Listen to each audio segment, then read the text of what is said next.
Good morning students, I am Amit from Minerva. So today we'll have a chemistry class and today we'll discuss about the chemical properties of acids. Okay, so what are the chemical properties of acids? So first we'll discuss about how acids react with metals. Okay, so what happens, suppose you have taken HCl.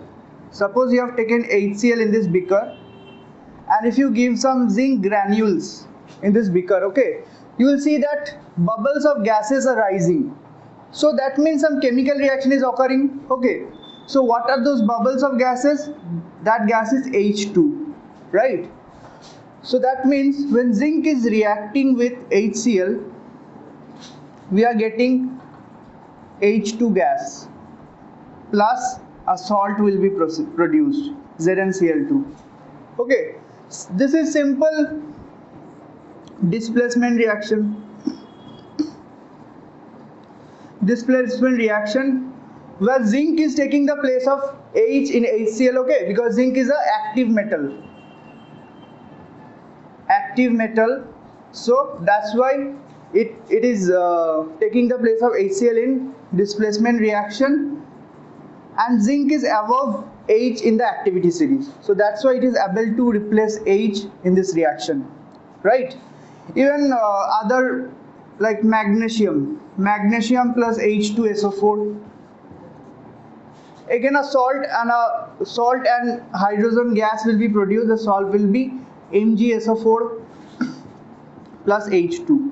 Hydrogen gas is getting evolved. Okay, so this is also your displacement reaction. So this is how acid reacts with metals. Okay, so what is the property of this H2 gas? Okay, so this H2 gas is inflammable.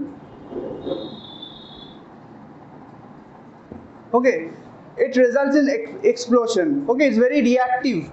So what will happen? This H2 gas, when it's getting evolved out of the reaction mixture, if we bring a burning candle or burning matchstick in front of the gas, the gas will burn with a pop sound. It will burn with a large sound. Okay, so that is a property of H2 gas, and that is how we can identify which type of gas is getting evolved. Okay, so we can identify H2 gas like this. If we bring a matchstick near the test tube where the reaction is occurring, that matchstick will burn with a pop sound. Okay, this is the first reaction between metal and acids. Secondly, we all know that neutralization reaction. Neutralization reaction. So what is neutralization reaction? What happens in neutralization reaction? Acid will react with a base to give salt plus water. So this neutralization reaction is actually a double decomposition reaction. You'll understand better when I give an example. Double decomposition reaction. Suppose HCl is reacting with NaOH. So what we will get? Two radicals will change their places. Okay, HCl will come in the place of OH and OH will come in the place of Cl. Okay, so what we'll get? If Cl goes to the place of OH, we'll get NaCl. And if OH comes to the place of Cl, we will get H2O. So acid plus base equals to salt plus water. So this is your neutralization reaction, which is a type of double decomposition reaction, right? So acid can react by neutralization reaction. Also there are a lot of application of neutralization reaction in our day-to-day life. Okay, you have studied in your earlier classes also, like milk of magnesia. Milk of magnesia. What is the formula of milk of magnesia? MgOH whole 2. This is a base. Okay. So during acidity in our stomach,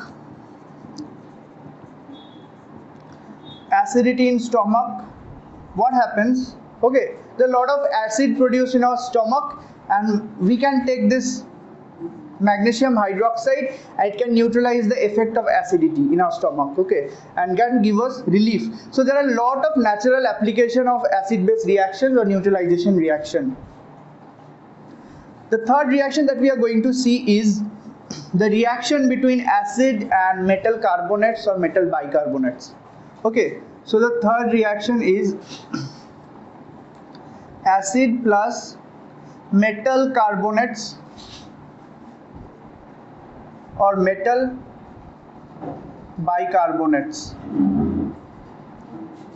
So the reaction between acid plus metal carbonates or metal bicarbonates. So what will happen?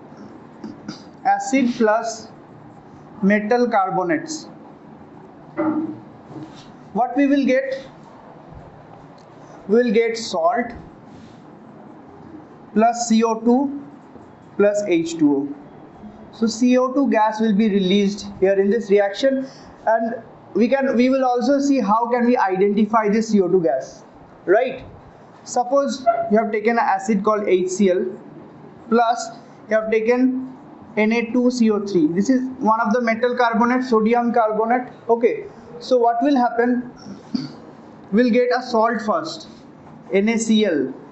Okay, so it was Na2CO3, so only one anion is there, so another salt can be as NaCl, because already we have Na2CO3, so another possibility is only present there. Cl minus can take the place of CO3, so we'll get the salt as NaCl plus CO2 plus H2O.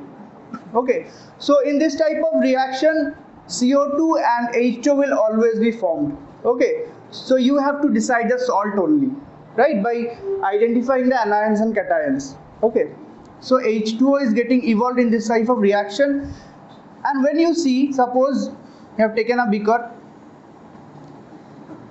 and the reaction is happening here.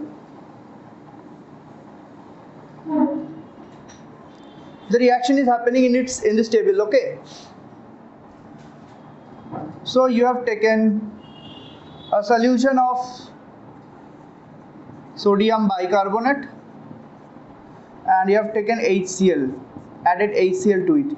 So what will happen? What will happen? Because we have taking a conical flux, okay.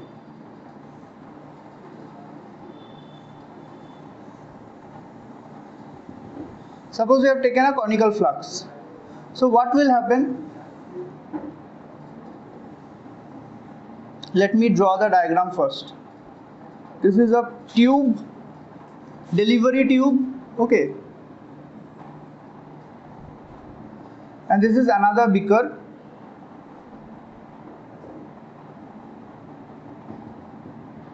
Where you have taken lime water. What is lime water? Calcium hydroxide, right? So you have mixed Na2CO3 solution with HCl solution. Okay, so you have mixed two chemicals. So what will happen? You will see bubbles of gases are coming out. Okay, bubbles are formed. Okay, those are the bubbles of CO2 gas. That can also be said as Briggs effervescence. Okay, so Briggs effervescence will come out in large numbers. That means CO2 gas is evolved. Okay, so now how can we identify this CO2 gas? Okay, how can we identify this CO2 gas? This CO2 gas can be passed through the delivery tube. Okay, and it can come here. This CO2 gas can pass through the delivery tube and it can come here. Okay, so when this CO2 gas is passing through calcium hydroxide solution, which is also known as lime water. Lime water. Okay, so there is a property of CO2 gas is that it turns lime water milky. Okay, so CO2 gas, what it does, turns, this is a very important part for your exam point of view. Okay, it turns lime water milky. So what is the reason behind turning lime water milky? That we will see. Because CO2 gas is passed through this delivery tube and is going to the calcium hydroxide solution. Okay, so that means some kind of reaction is occurring, and as a result of that reaction we are getting a milky white solution of the product. Okay, so what is the reason for that milky white color of the solution, right? So we'll see that.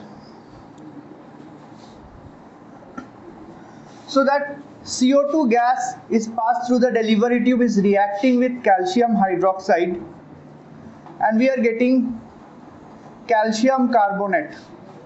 We will get calcium carbonate plus water.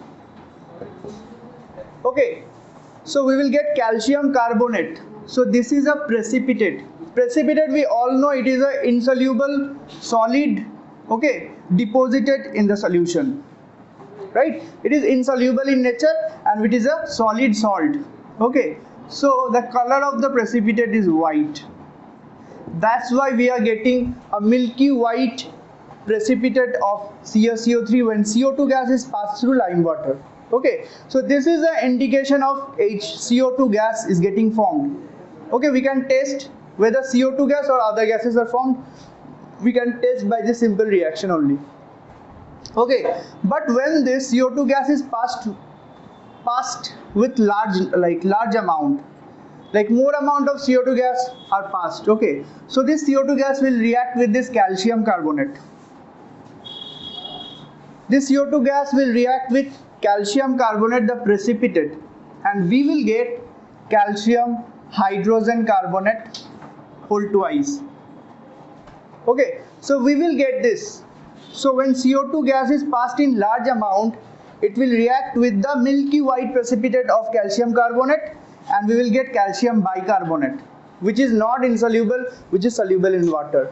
That means what? When CO2 gas is passed through calcium hydroxide, we are getting a precipitate of CaCO3, and further if high amount of CO2 is passed through that solution, that CO2 will react with that calcium carbonate and we will get soluble solution of calcium bicarbonate. That means when large amount of CO2 is passed through the solution of lime water, the milky white precipitate is getting dissolved, okay, due to the formation of calcium bicarbonate, right?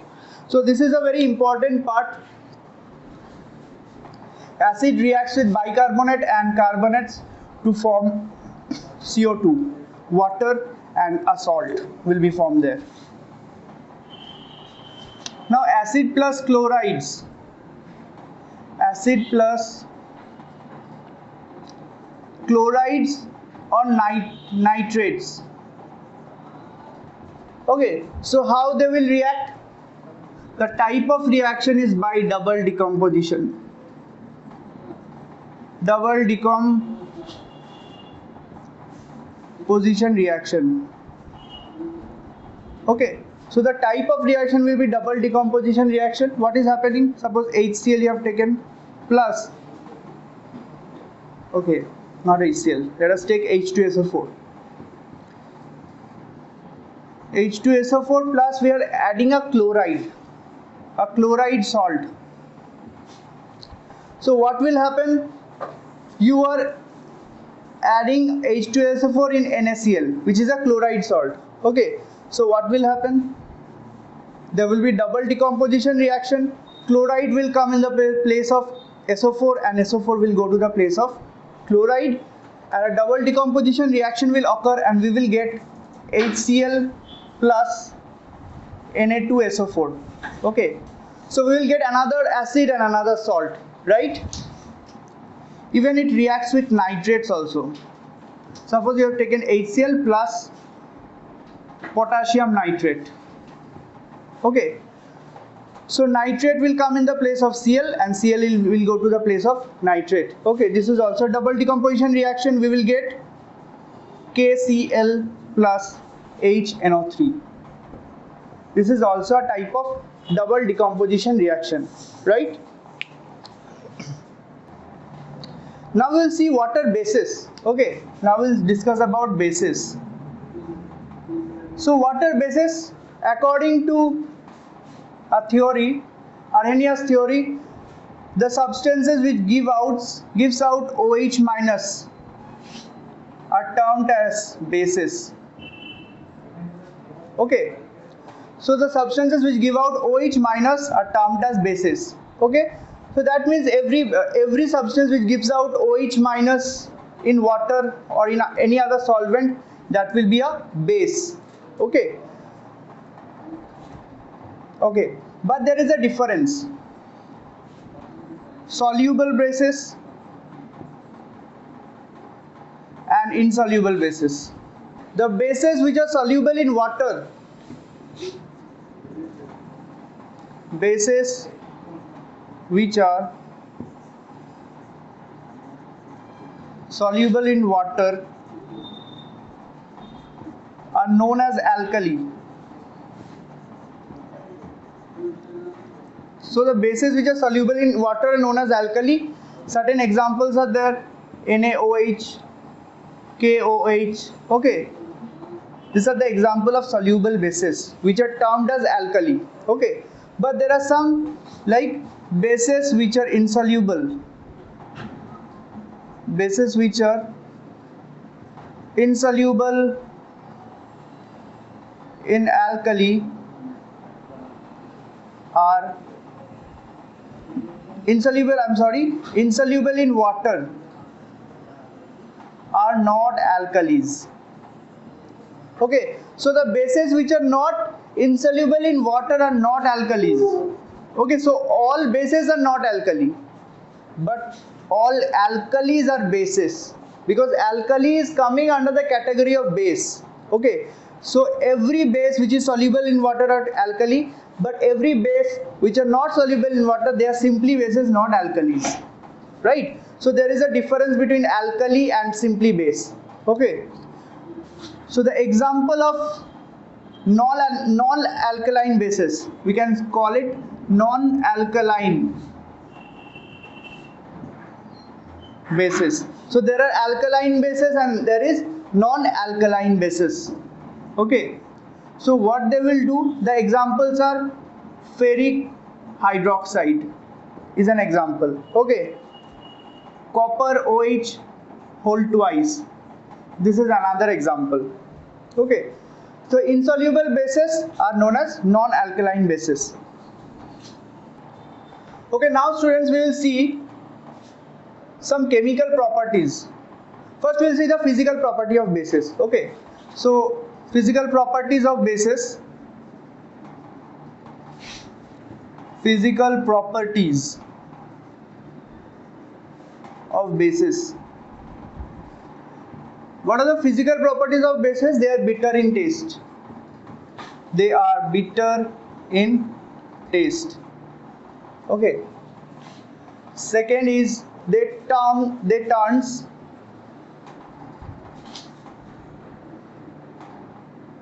red litmus paper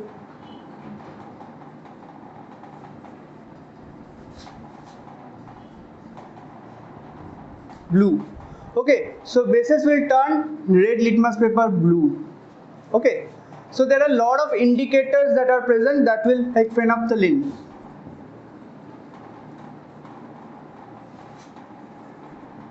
So what is the function of phenolphthalein? It is an indicator. What kind of indicator? Acid base indicator, because it helps to identify whether we have an acid or a base, right? So what is the function of phenolphthalein? In basic solution, the color of phenolphthalein is pink, but in acidic solution it is colorless. So in basic solution the color of phenolphthalein will be pink, and in acidic solution it will be colorless. So using indicator we can differentiate between acids and bases, right? So now we'll see some chemical properties of bases. Chemical properties. What are some chemical properties of bases? First one is neutralization reaction.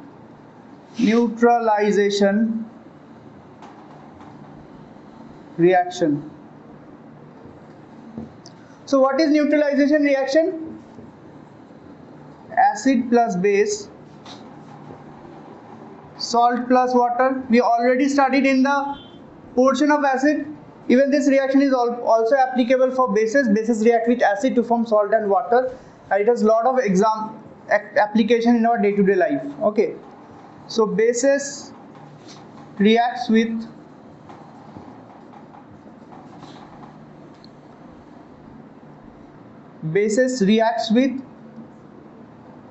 non-metallic oxides. Non-metallic oxides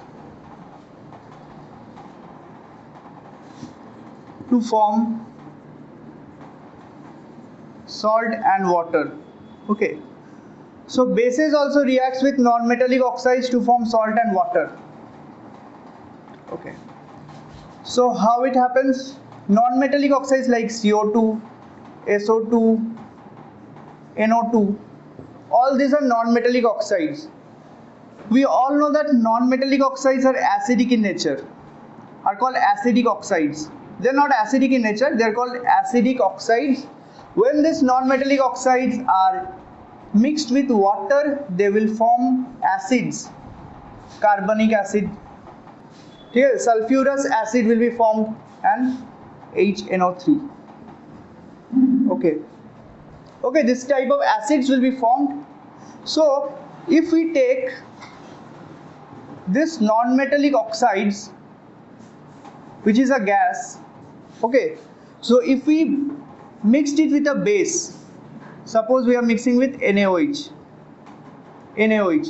which is the aqueous solution of NaOH. What is aqueous solution? The solution made in water. Okay, so we have given some NaOH solid into water and mixed. That's why we are getting aqueous solution. So CO2 when reacts with aqueous solution of NaOH, we will get Na2CO3 plus water. Okay, so it will also react with non-metallic oxides to give neutralization reaction. Right? In the last class, I have given you a task to determine the basicity of sulfuric acid and sulfurous acid, H2SO3 and H2SO4. Okay, so what is the basicity of these two acids? The structure of H2SO4 is like this. So two H are attached to the oxygen. So we have two ionizable hydrogen, right? So the basicity depends on the number of ionizable hydrogen. So the basicity will be 2, right? And what is the structure of H2SO3? The structure is like this. Okay, the structure will be like this only. Okay, so there will be 2 ionizable hydrogen is present, so the basicity will be 2, right? But in case of H3PO4 and H3PO3, we already discussed. Okay, this is very important, the basicity difference between them.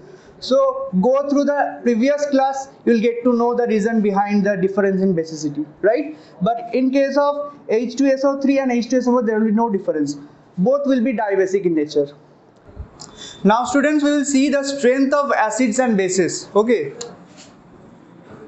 the strength of acids and bases. Okay, so how we can know that the strength between acids and bases? The strength depends upon the concentration, or we can also say amount of H3O plus ions, hydronium ions in solution. Okay, so more the numbers of hydronium ions, more will be the acidic strength. Okay, so as hydronium ion concentration increases, the acidity also increases. Right, as hydronium ion concentration decreases, acidity also decreases. So acidity is directly proportional to hydronium ion concentration. Okay, so depending upon the concentration of H plus ion, we can determine whether it is a strong acid or a weak acid, or whether it is not an acid, it is a base or neutral molecule. Depending upon the concentration of H3O plus, we can determine the strength of any solution, right? So now how we can calculate, how we can measure the concentration of H plus ions. Okay, so we have a pH scale. pH scale. What is the job of pH scale? Simply it's give the measurement of H3O plus concentration. Okay, so it is simply a scale. This is 7 pH.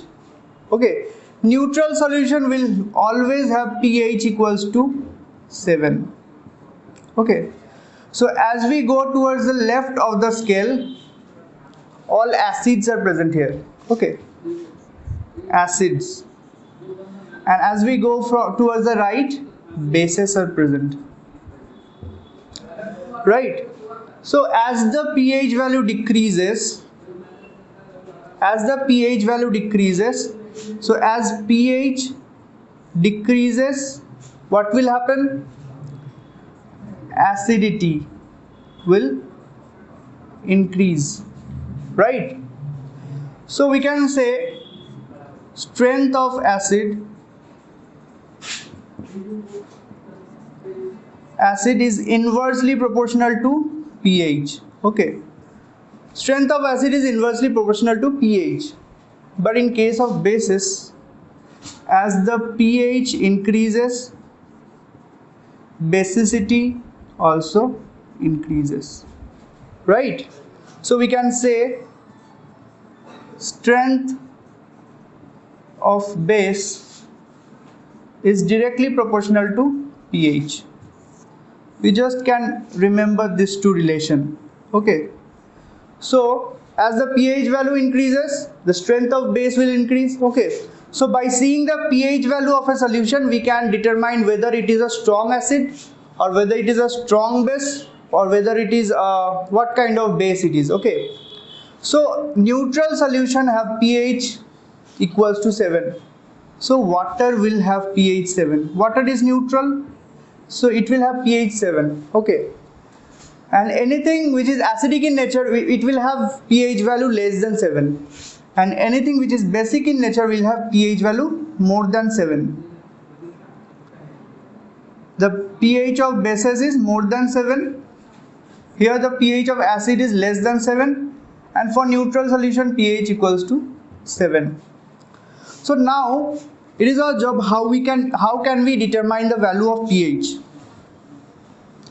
How we can determine the value of pH?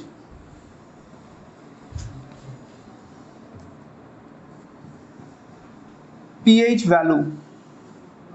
So what is the value of pH? pH equals to minus logarithm of H plus concentration, or you can say H3O plus, hydronium ion concentration.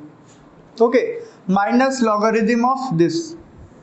So according to this relation, as the hydronium ion concentration increases, the pH value will decrease and the acidity will increase, right? And as the hydronium ion concentration decreases, pH value will increase and acidity will decrease. Very easy to understand.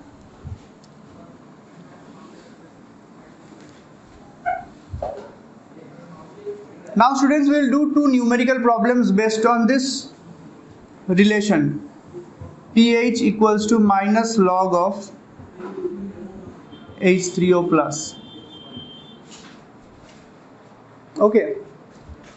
First problem is calculate the pH of HCl where H plus, or we can say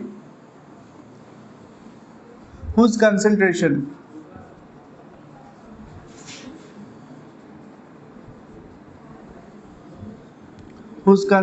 equals to 10 to the power minus 3 molar. Okay, so you have taken a solution of HCl which is having concentration of 10 to the power minus 3 molar. Okay, so we know HCl is a strong acid, so it will completely dissociate into H3O plus Cl minus in aqueous solution, right? So if the concentration of HCl is 10 to the power minus 3 molar, so it will also give out 10 to the power minus 3 molar of HCl. It will also give out 10 to the power minus 3 molar of H3O plus ions, because all the HCl is completely dissociated. Okay, so the concentration of H3O plus ion will be 10 to the power minus 3. So what will be the pH of that solution? pH equals to minus log of H3O plus concentration equals to minus log 10 to the power minus 3. So the value will be minus of minus 3. 3 will come here, minus 3 will come here, log 10 equals to 3. The pH value will be 3. Okay, so it is less than 7. So HCl is acidic. Right? Now we'll do another numerical. Calculate the pH of NaOH, sodium hydroxide.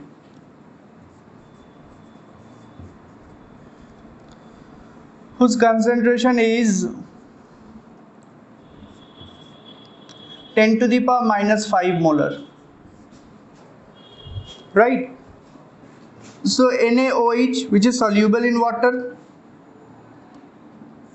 So in aqueous solution, NaOH will give out Na plus OH minus. Okay, we'll get this kind of dissociation. The concentration of this is 10 to the power minus 5 molar. Since it is completely dissociated, the concentration of OH minus will also be 10 to the power minus 5 molar. Right? But there is a new concept to learn here. That is Kw, or ionic constant. What is ionic constant? At 25 degrees Celsius, we are taking room temperature. At 25 degrees Celsius, the product of H plus concentration and OH minus concentration equals to 10 to the power minus 14. Right? So this is ionic constant or ionic product. Okay, so the product of H plus and OH minus will be 10 to the power minus 14 at 25 degrees Celsius. Right? So it is always constant at 25 degrees Celsius. If we change the temperature, this value will change. But at 25 degrees Celsius, it will always be 10 to the power minus 14. The value will be 10 to the power minus 14. Okay. So by using this formula, we can calculate, because we have the concentration of OH minus, and for pH we need the concentration of H plus. Okay. So by using this formula, Kw equals to 10 to the power minus 14 at 25 degrees Celsius, we can calculate the value of H plus or hydronium ion concentration. OH minus concentration equals to 10 to the power minus 14. So H3O plus we don't know, but concentration of OH minus is 10 to the power minus 5. into 10 to the power minus 5 molar equals to 10 to the power minus 14. So ultimately the concentration of H3O plus will be 10 to the power minus 9 if you calculate it. So the concentration of H3O plus ions will be 10 to the power minus 9. Therefore pH equals to minus log of H3O plus. So if base is given, you cannot put directly into the formula of pH. Okay, first you have to determine the value of H3O plus, then you have to put it into the equation. Minus log of 10 to the power minus 9 equals to minus of minus 9 will come here because it is in the power. Log 10 equals to 9 into 1 equals to 9. So the value of pH will be 9, which is greater than 7. So NaOH is basic in nature because its pH value is greater than 7. Right? Now we'll see how the pH value of a solution can be affected. Okay. So what is our next topic? Effect, not effect. Dependence of pH. So pH is dependent on two factors generally, that is dilution. So you have taken a concentrated acid solution which has lot of H plus ions. Okay, so in concentrated acid solution there are a lot of H plus ions, but when you are diluting that solution,